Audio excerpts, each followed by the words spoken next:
bu muy gën a dóoree foofu rek ñuy gën a yokk protection bi ndax boo fëggee ay nit génn di menace de mort nga dajalewaat lépp tëf jox sa avocat mu jox leen moo tax xeex bi di neex man xeex ak man dafa yombut parce que man bu ma fëggee nga menacé rek loo menacé malgré que xam naa ni doo dara doo defee tous xam naa ne amoo sax fit fii nii boo fi duggoon tey bu ma la rayul doo ma rey boo doon dugg fii bu ma la duggalee ci stand sax nga réer gëlëb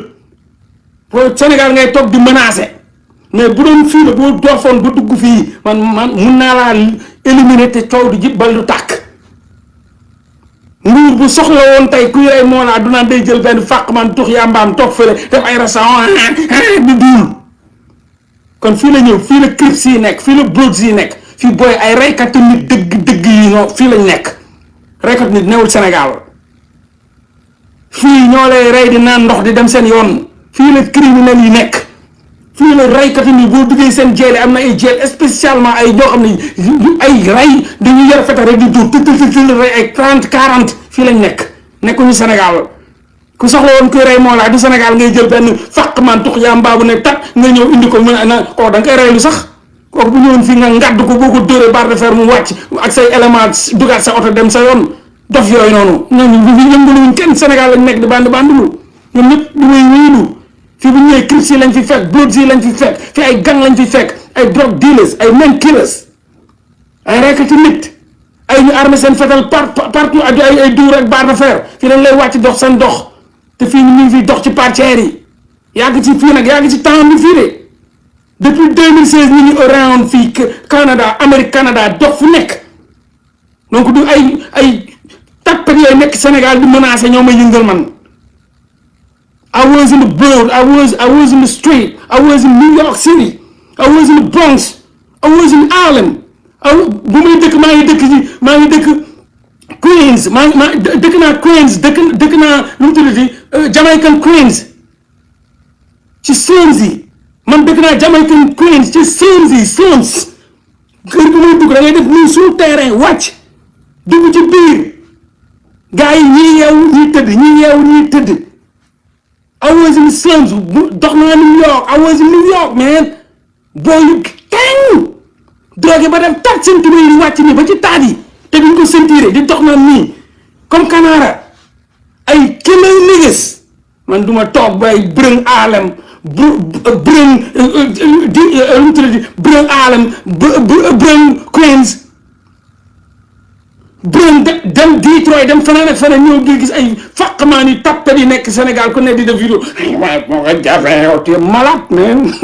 you crazy wala toog la xool rek I'm born in the street man nigga I'm born in the street man I know how to deal you know bu ñu nekk oxo gars yi di lal bagage bi pëndëx bi gars yi di dóor yeah South Jamaican Queens I was there I've been there you know what I'm talking about léegi nag man yooyu menace de mort yooyu safuma xam nga ma def dama koy jël rek daggate comme sama benn boy naa boy yónnee ma menace yëpp ñu yónnee ma menace yëpp malgré que c'est en wolof ma envoyé ko avocat bi ne waaye gars yi ñu ngi may menacé dafa may arrangé man dama ciy di waaye mais gis nga mu yónnee avocat bi gis nga gars yi may menacé de gars yi dañuy bugg a rey ne am na ku wax ni dafa nañ ko paasal sax mu ñëw Canada rey ma fii dama ciy dil ah bon waaw mën nañ ko traduire boo demee immigration am nañu fa nekk sénégalais am nañu fa nekk wolof am nañu dégg wolof ñu avocat bi jël lépp yóbbu tegal gars yi rek ñu ñëw xool déglu voilà attention gars yi am na kenn benn waaye nee na bu ñu ko joxlee paas sax mu ñëw rey ko am na ko nangam ma toog na leen di laaj gouvernement bi ay bu ma nekk sax toog ne dama tiit dañ may rey gouvernement bi toog ne waa léegi toogal jël la jox la benn hôtel bu mool cool ne doo toogal fii jël ay sécurité jox la xoolal di la jox nga doo liggéeyati nga ne nga wane juste rek menaces yi gars yi di def dof yooyu nga xam ne nekk Sénégal xamuñu yooyu dañuy gën a dëgëral ay affaire dañ may gën a dimbale dañ may gën a day tax sax may use gouvernement bi bañ a liggéeyati nag toog fu ma toog rek ne je suis en danger je suis en danger mentalement psychologiquement je suis en danger il me menace nee na ñu ngi ñëw oui sama daal dañ ma rey avocat bi daal oui moom oui sama kii bi il est en danger sama client bi est en danger gisoo ko waa ji neen da koy rey waa ji neen da nga gars yi bu ñu demee déglu affaire yi oui wax na dëgg tubaab bi dañoo ragal menace bëgguñu kuy menacé tubaab bi menace dafa garaaw ci ñoom ay dinaa ko rey ay dama koy rey ay dama koy rendi ay dama koy dof yooyu noonu yooyu yëpp laay jël man daf ko sama arme jox gouvernement bi toog fu nga leen liggéeyatuma de parce que mën naa liggéey ñooñu noonu ñëw rey ma ñëw rey ma te xam naa duñ defee dara ay tàppet lañ duñ sax bougé fu ñu ne mais man dama ciy liggéey toog gars yi jox ma hôtel moo toog njaax liggéeyatuma de tegale samay tànk chaque mois mi dugalam ma vum acca di ma fay may wokki loxo acca loolu laa bëgg dee leen menacé rek yéen nekk leen ci di menacé man moom am na ay éléments yu ma fa teg spécialement ñoom xam lan la ñuy wër fépp foo leen di wax si wax bi ma menacé rek man leen daggal leen ma ko yónnee ñu daggal ma lépp ma monté lépp jël samay booy ñu traduire ko dinaa la rey foofu laay ñëw rey la mu bind je vais venir là-bas te tuer je vais t'assassiner même le gouvernement m'a payé pour venir t'assassiner j'attends des papiers mu defal ma tradition bi yëpp mu jël lépp sànni samay avocat boum 4 vidéos 5 vidéos mu niir xool tu es menacé c'est grave jël yónni gouvernement ba mu ngi nii sama client est en danger boo leen seetaanee ñu rey ko yéen a xam yéen a nangam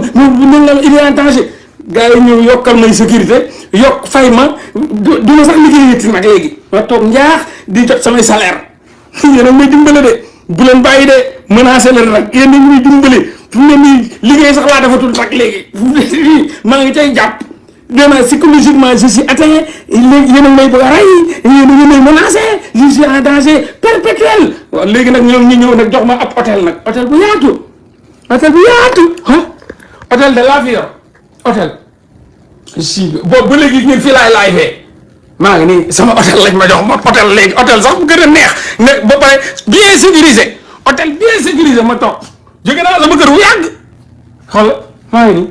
jóge naa sama kër bu yàgg ñu jox ma ay hôtel nag may reewantu waaw je suis en danger ay ca man maa leen gën a dof bandi laa dama leen teg dil nguur yi rek ñu jox ma maa ngi nii hôtel laa yor de dëkk xaw ma sax lu ñu fiy fay hôtel laa nekk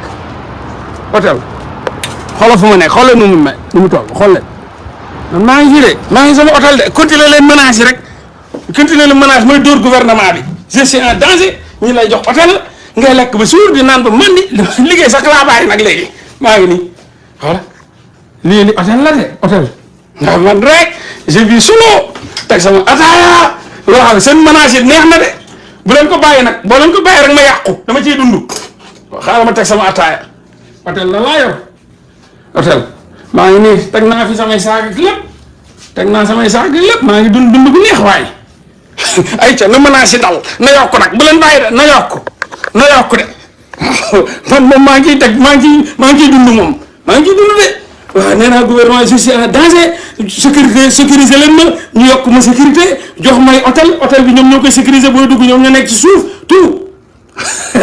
bàyyi naa liggéey yi maa ngi nii toog bu leen ma yàqal nag kuy menacé bàyyi leen mu menacé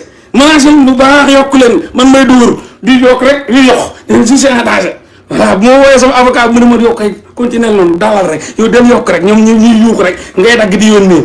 loolu nii billaahi xaw ma kañ la ma waa fa may liggéeyee gëj a diig xaw ma kañ sax jour maa ngi laaj fu mu ne liggéeyatuma de maa ngi jot salaire bu mat sëkk te liggéeyatuma wallaahi lazim ñooñu maa ngi leen bàyyi foofu ñu reyante yow wurtu ko ci glace gi man moom ci glace gi yéen dimbale ngeen ma ci noonu ya dimbale ngeen ma ci glace gars yi ngi ci glace gi di rey seen bopp de man maa ngi fii ci hôtel ñu jox ma hôtel bu mool ma toog fii suba ngoon di ma fay salaire may lekk bu suur di naan ba man di génn dox sama soxla ñëw toogaat sama hôtel c'est bien les menaces sont bien ces menaces ayca na yokk ayca da ngeen may rey am nañu bëgg a rey ayca na yokk ñëw leen rey ma comme wéeru leen rek ay dof ngeen man ma yuus leen boo leen di dof-doflu man ma ëpp leen maayin yuus seen dof-doflu googu man liggéey ci dof-doflu gi ngeen di def man dama koy yuus dof yi di wér di ni ko rey man dama koy yuus di ci liggéey moom fu mu ne nii bàyyi naa ko man fu mu ne nii moom dañ may fay salaire te liggéey tuma xëy duma gont ma maa ngi toog taxala ba fay tànk est-ce que du ma wàcc si suuf sax est-ce que du ma wàcc si suuf olof laay wax nag olof laay wax de waxuma tubaab de ba moo ko waxoon fi mu ne nii ñu ne encore kii day daf ñuy nax waaw je suis en danger je suis vraiment en danger il y a des Sénégalais qui me menacent des menaces je reçois des centaines de milliers de menaces de mort des gens qui sont prêts à me tuer et c'est pas normal je suis juste un activiste un combattant un éveilleur je ne suis ni un terroriste ni rien je dis que de la vérité donc je dois pas subir des menaces de mort j'en reçois des centaines par jour je suis vraiment psychologiquement atteint je suis fatigué mais ça n'enlève rien dans mon engagement je continuerai d'être engagé je continuerai de me battre pour ce pays-là pour le Sénégal pour la souveraineté du Sénégal pour la souveraineté et pour la libération du peuple sénégalais qui subissent vraiment l'injustice la non transparence et le détournement des deniers publics mais Dieu est grand. Je remercie le gouvernement canadien de m'avoir protégé, de m'avoir soutenu et d'être à mes côtés. Au moment où je vis vraiment des heures très difficiles de menaces de mort de certains Sénégalais, des menaces de mort de certains Sénégalais payés par le gouvernement sénégalais. Mais je continuerai d'éveiller ce peuple sénégalais qui mérite mon combat citoyen. Acca na ñu waxaat wolof yooyu mën naa ko daggaat këppati sànnil gars yi ne la ñu ngi nii ay ca ñu yeggale wolof donc les gars comme je vous le dis bien c'est vrai ceux qui menacent continuez de menacer et moi voilà dina ma arranger voilà donc gars yi comme ni nga ko waxee ñu continuer demain inchallah ñu frapper li nga xam ni mooy les casseroles ba dëkk bi di riir le 6 aussi il y aura une grande manifestation de la vérité une grande manifestation na ñëpp jóg ñu xeex contre les barons la route aux barons de la République aux fossoyeurs de la République aux traîtres de la République aux vendus de la République ñu barrer leen la route. Le docteur Alfousseyni Gaye est menacé de mort. Tous ceux qui infirmigistes sont en prison, sont bâillonnés, sont menacés ou bien même sont tués par le gouvernement sénégalais. Nous sommes en danger. Tous les Sénégalais qui vivent au Sénégal et partout dans le monde et qui sont des opposants sont menacés de mort. Sont poursuivis par des bandits de grand chemin payés à la solde du gouvernement sénégalais. Nous devons nous lever taxaw xeex xare loolu mooy pour la libération du peuple sénégalais. Donc les activistes, les combattants, les sentinelles de la démocratie, les libérateurs subissent li ñu naan des menaces de mort, des voyous,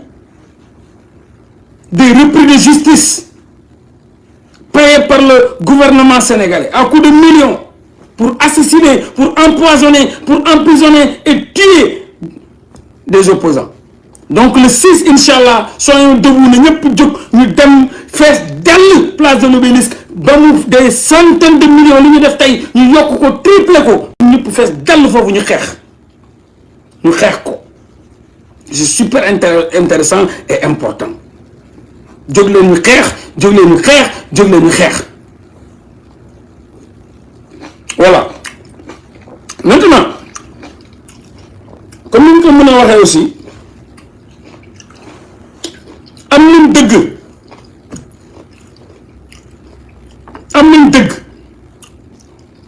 mooy àdduna bi yëpp jóg nañ am nañ dëgg xeex bi xeexu mental la xeex bi xeexu moyen la xeex bi du ay xeexu caaxaan des fois da ngay dem bu dugg ci biir système bi mel ni ñoom di lekk comme ñoom di naan ni ñoom di jël ci ñoom di ko indi je vous le dis bien nee naa leen ñoom nañ taxaw ñun ñëpp nee naa leen ñu taxaw ñun ñëpp xeex xare pour libérer ce peuple.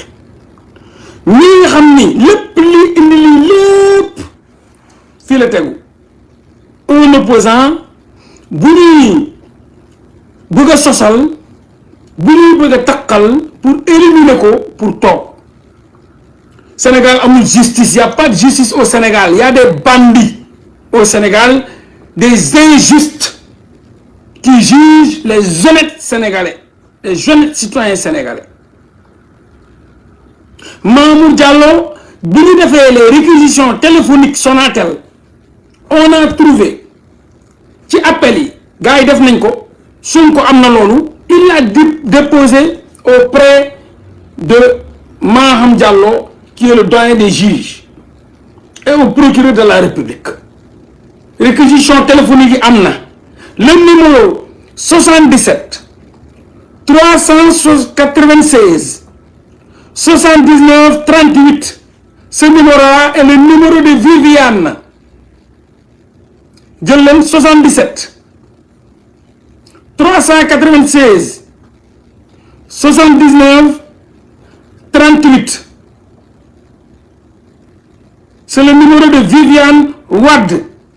Viviane mooy tantay Adji Sarr woote na centaine de fois ak ñoom Mamour Diallo ak Seydi Mohamed Mbaye